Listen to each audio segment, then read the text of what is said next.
And it's my pleasure to introduce you all to Matt Williams. Matt is currently studying for his PhD with Durham University, and he is part of a group that started the first ever community farm in Northern Ireland. So we're looking forward, Matt, to hearing from your experience and what you've learned through that process and how we can, live in a joined up way. And over to you. Yeah, thanks, Phil. And yeah, thanks for joining, everyone. I'd like to start just by praying real quick. So if we can just pray, and then I'll say what I'm going to say. Yeah, Father, I pray you be here by your Spirit. And because of that, you would say much more than I could say. I pray that you'd be the one that speaks, and you'd really bless everyone who's here, whether they know you or not. You bless them in Jesus' name. Amen. Yeah, so welcome. As you see, the title pretty much says what it talks about. This is Northern Ireland's first community-owned farm. And you're probably slightly disappointed at my accent, which is far from being Northern Irish. It's actually far from being anything now. I'm originally Welsh, but I did all my secondary school in Northern Ireland, and I've lived there on and off since 1994, but failed to pick up the accent. But I will be showing a video with Johnny, who's founded the farm, whose accent is unmistakably Northern Irish. So you won't get shortchanged because of that. And that's actually what I want to do first, is just tell you a bit of the story of Jubilee Farm. And I'm trying to now, here we go. Yeah, the story of Jubilee Farm, it started, as so many things do, just with a seed. And the seed was an idea. And the idea was something which Johnny Hansen had partly from his experience, actually, of living in Africa as a child. He was brought up in Malawi for part of it, which is actually how I came to be connected to him as well. Johnny had this big idea of having this huge farm, maybe 300 or 400 acres, doing all these things on it, all these incredible things that he thought that needed to be done, and especially needed to be done by the church in the situation that we're in, where, especially in Northern Irish context, there was a lot of denial that environmental concern was part of what the church should be about. And it started as this idea, but what he decided to do was to gather people around him who were actually concerned about this and would pray. So back in 2014, Johnny wrote this document called Inspiring Change, and he gathered people around, mostly through informal sort of communications and different ways of getting people on board. And he just got people to pray. And there was just a group of people praying in various locations around. And through that praying, certain things began to happen. And the key thing that began to happen is relationships were built. Because people who came from all sectors of society who were concerned about this began to realize that already they were forming a nucleus of something. We had no land. I got involved in 2016. We had no land. We had no very concrete plans at all, just had an idea and some prayer and increasingly some relationships. And from that process came quite a humbling thing, which was the realization that this 300 or 400 acre farm was completely unrealistic. Johnny had never farmed before. Didn't have any money. And actually what God did was put us, first of all, in a half-acre walled garden on someone else's property. It's a Catholic retreat centre in Larne, in East Antrim. And then after that, we realised that actually we can't be sustainable on someone else's land. And ended up in 2019, after having a share offer, just putting the word out there to as many people as we could, getting over 100 of us together to actually buy this farm. We bought the farm in the location that Jubilee Farm is now in, which is close to Larne, but it's even in an even smaller place called Glynn. And you can look it up on Google Maps. It's absolutely beautiful, and you'll see a video in a second of what it's like. And so it came about. People say things come about organically, but this really did. It was just a seed of an idea, praying together, relationships built. Next thing you know, over 100 people, many of whom we hadn't met, many of whom had never even been to Northern Ireland. But they're inspired by this. They wanted to cash in on this idea, but not cash in a very financial sense, because they're very unlikely to make money. but what they are likely to do is be part of something which is really cool and really unique. So I want to show you now, and this is the technical bit that I hope will work. I want to just show you a little video which gives you a sense of the life of the farm. It's from 2019, and it's the first thing that the farm really did as a farm, but it'll give you a really good sense of what's been going on there. So here we go. Where's my, can't find my internet. Must be here.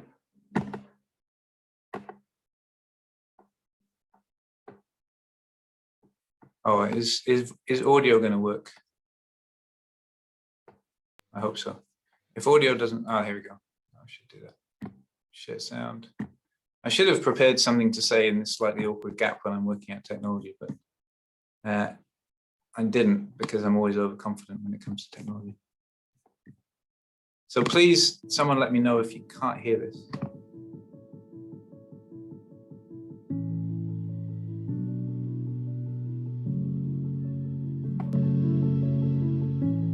Bioblitz Festival of Science and Nature 2019 marks the official opening of Jubilee Farm, which is Northern Ireland's first community-owned farm.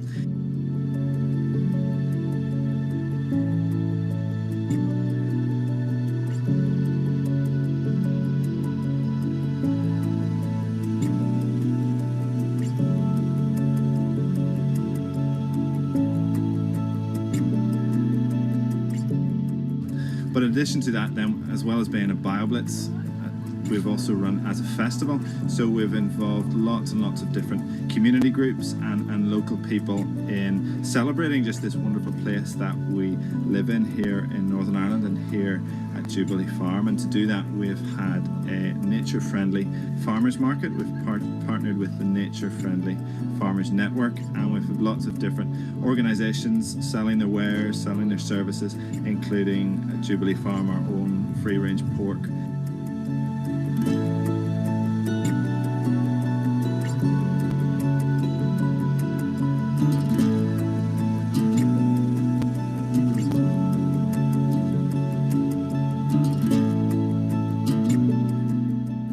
It's an opportunity just to celebrate the diversity of life in this place, this 13.5-acre farm, and to do that we've invited a whole range of scientific and conservation organisations who've come together and lent us their expertise.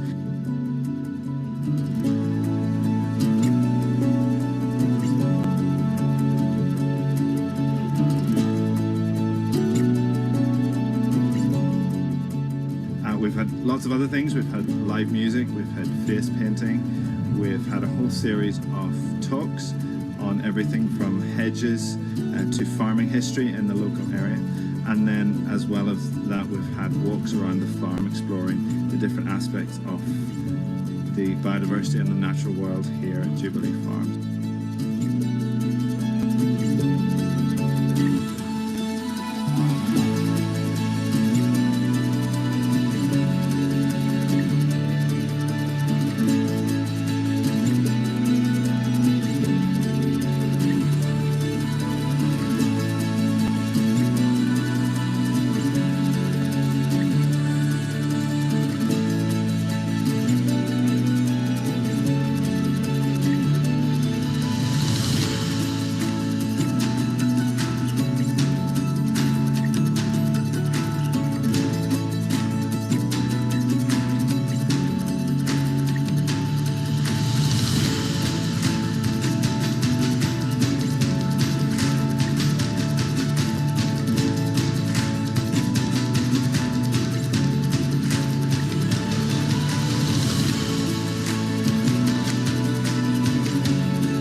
And it's great just to see people coming together and celebrating life in this wonderful place, having good food, having a good time, seeing science and scientists in action and at work, and together stewarding and looking after our farm, Northern Ireland's first community-owned farm, but also thinking beyond that to stewarding and conserving this wonderful province that we call home and this wonderful planet that is our one and only home.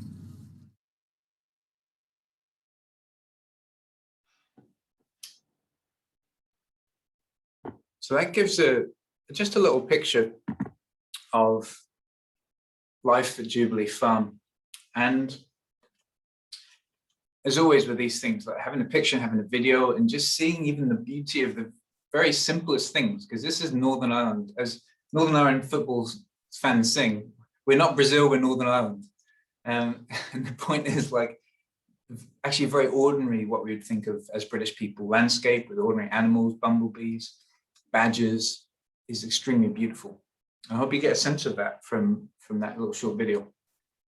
But to kind of put this into some sort of structure, because as Presbyterians, we nearly always have 3 C's or 3 somethings, and I'm Presbyterian, so I'll stick with this. Not everyone is Presbyterian, by the way. We're by no means a Presbyterian farm.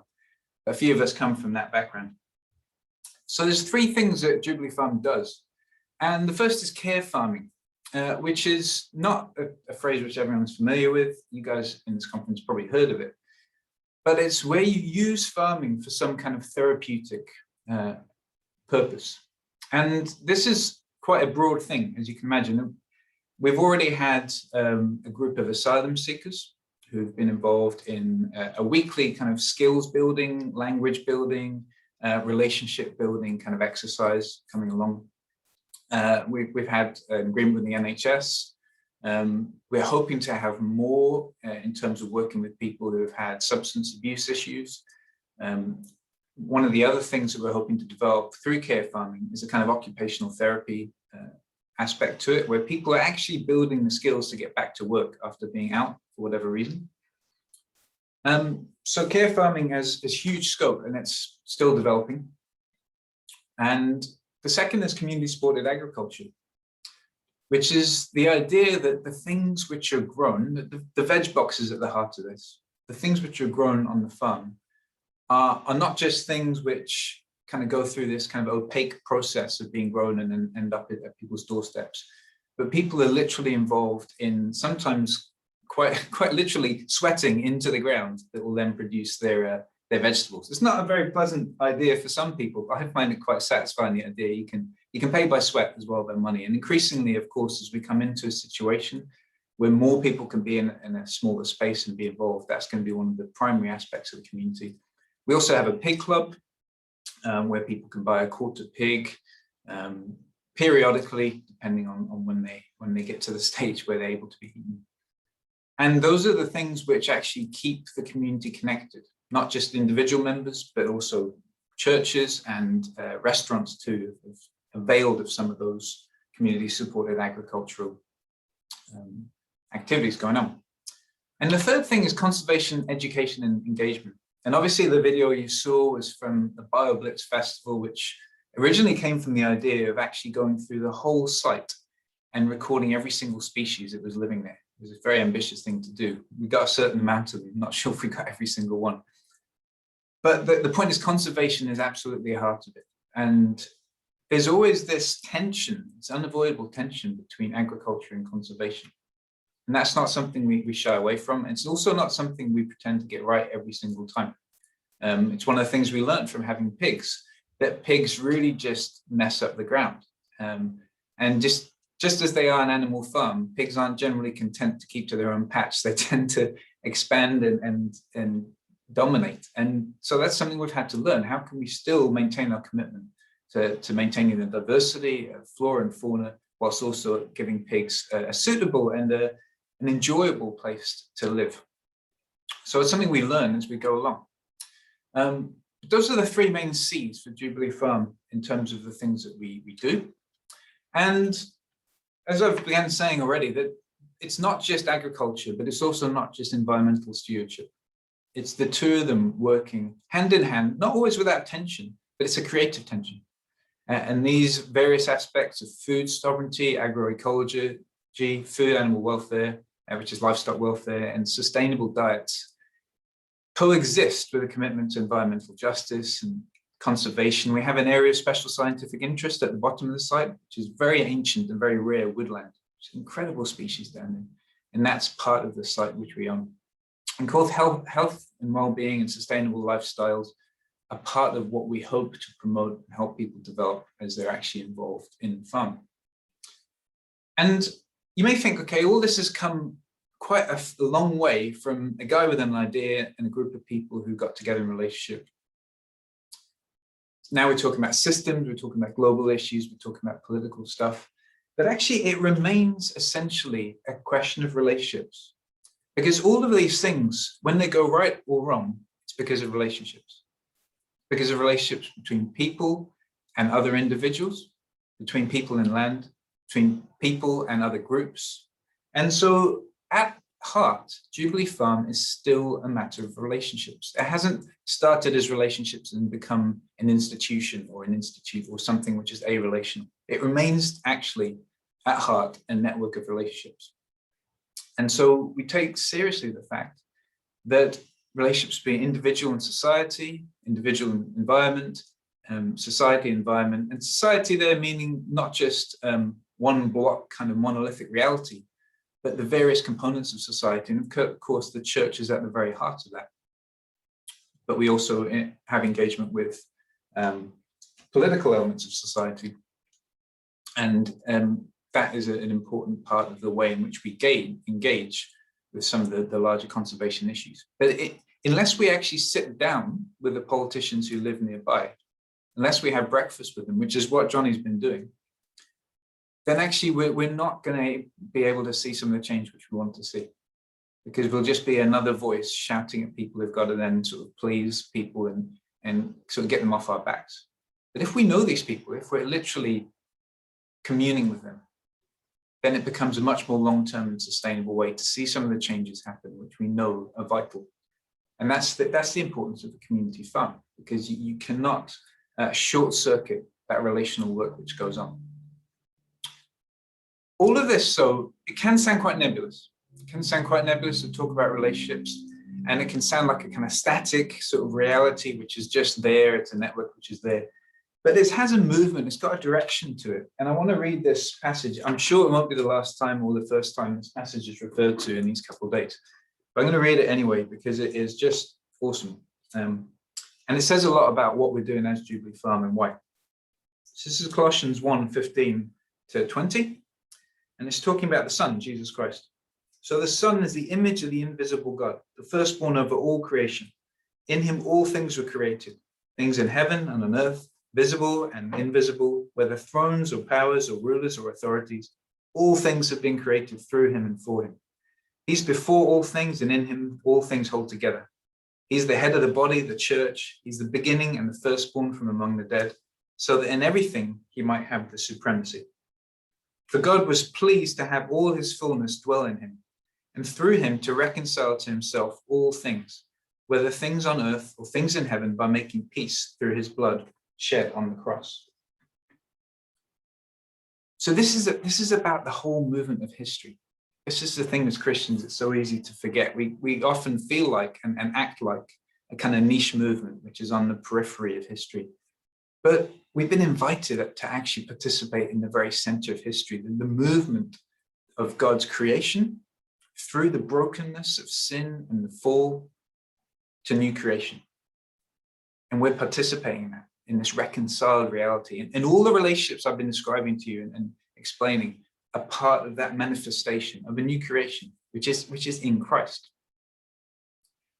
And it's happened in a way which is final. It's happened through the cross and through the resurrection. And it's not something that we have to create. It's something we participate in after him doing it. And this word peace is really important, because wherever you are in the world, probably the single thing you'll know about Northern Ireland is the lack of peace that's characterized it, at least from the late 60s and 70s through to the mid-90s. And that's coming to the surface again now, of course, with disputes around Brexit. But peace is a huge part of what's actually going on there. You can even see through those images and the pictures, the way people interact. That's something which is not just for a few families that come and have fun together, but that's something for the community. And that's something that actually engages, again, politicians from opposing sides have come and had breakfast together at Jubilee Farm.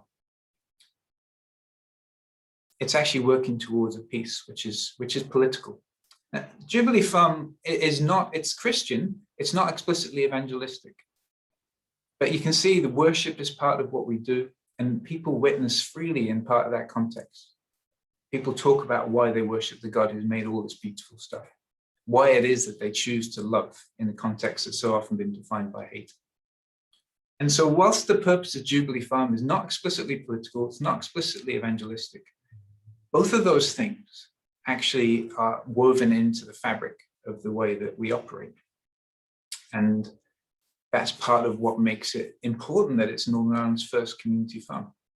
We even put it on our t-shirts, which you probably saw in a video and you can see on the back there, unless the video flips it around. I know that happens sometimes. So that's Jubilee Farm. And this is why we define creation care the way we do, as environmental and agricultural stewardship that incorporates flourishing and fairness, welfare and well-being. Everything I've been describing to you is like the relational substrate that makes that tagline tick, that makes it make sense. And I'm going to leave some time for questions, just to say that you can get involved by going onto the website. You can go and see more if you're interested. There is a periodic share offer, and because of the structure, the legal structure of our company, it's a community benefit society, and it means we can't leave the share offer permanently open. But we open it periodically for people to join and become members when we essentially have to expand or develop. The first one was the big one, buying the land. The next one will actually be a barn project, which again, you can read more about on the website. But one of the other things we do is actually speaking and training, inspiring other people, not to come and join Jubilee Farm, but to do similar things in their own location, in their own community. Because it's really not rocket science. It comes from a seed to a massive thing, not through someone's genius or capability or access to huge sums of money. Essentially willingness, and willingness to approach God and say, I've got this idea, and let things run from there. So that's all I'm going to say for now. I'm happy to have questions for however long left we have, Phil. Matt, that was wonderful. Thank you so much for coming and sharing with us. I don't know about, well, I probably do know about most of the rest of you. That was really inspiring. I'm looking at my friends at Hazelnut and thinking that video was like what we dream of. What we dream of is all contained in there. And I think you did an amazing job of articulating just how many things a community farm like this, with worship at the center of it, can achieve, and how many just various strands are all drawn into it. So thank you for coming and sharing. I'm going to end the recording there.